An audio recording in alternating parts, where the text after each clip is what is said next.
Hi, reaching into the mailbag, and as you know, we always love to get letters and emails from our readers, and this one concerns the game in Atlantic City.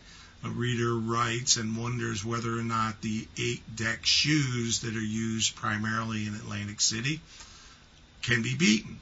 Well, they can, but first of all, not all Atlantic City blackjack is 8-deck. You need to check out the Borgata because they use 6 decks in their game. But the rules in Atlantic City are pretty good.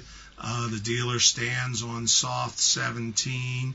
You may double on any first 2 cards, double after splitting pairs, and resplit pairs to form 3 hands, although you can't resplit aces in most places. That gives the casino an edge of about 0.44%, which is only slightly above that of a 6-deck game, which is 0.46%. Now, the reason for that is once you get to 6 decks, whether it's 6, 8, 10, or 100 decks, at that point, it doesn't have a big effect on the casino edge.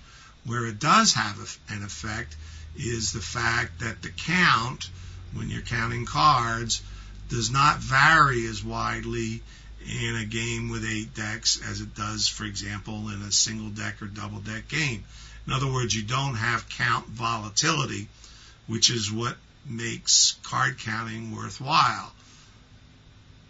I've done an in-depth analysis of the 8-deck game, and you'll find that in the Blackjack archives here on the site. It's called Beating the 8-Deck Shoe. So take a look at that, but know that the Atlantic City game is beatable. It's not easy, but it can be beaten. There's a side bet you'll find in some of the blackjack games in Atlantic City, and it's not exclusive to Atlantic City, so it may apply in your favorite casino around the country. It's called the Lucky Ladies bet, and for the most part, like most other side bets that the casinos offer, it's a ripoff. However, this one, when you count the cards, can be worthwhile. Now, the bet is basically that your first 2 cards of a blackjack hand will total to 20. That is like an ace-9, a pair of 10s, a 10-jack, a jack-king, and then it pays various amounts according to just what your first 2 cards are, with the top being the Queen of Hearts for both cards, which makes it the Lucky Ladies.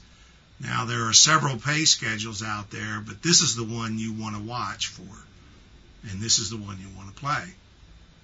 The pay schedule you want to look for pays 4-to-1 for any 20, like an ace-9 or a jack-king unsuited.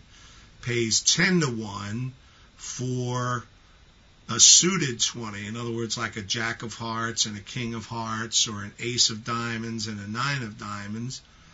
It will pay 25-to-1 for a matched 20, which is a pair of kings, a pair of jacks, a pair of queens, and so on.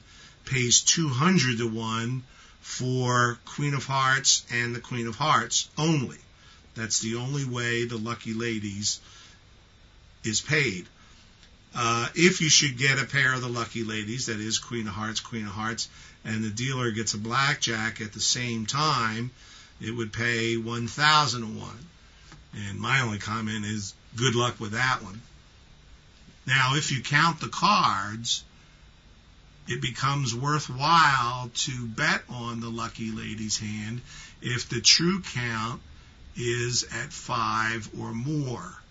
Now, you're not going to see that a lot in an 8-deck game. It'll have to be cut pretty deep. You have to have good penetration in order to see a count that high. So don't plan on making a lot of money off of this, but it's there if you need it. Hey, as always, good to see you. Glad you could stop by. Come back and visit us often. See you next month.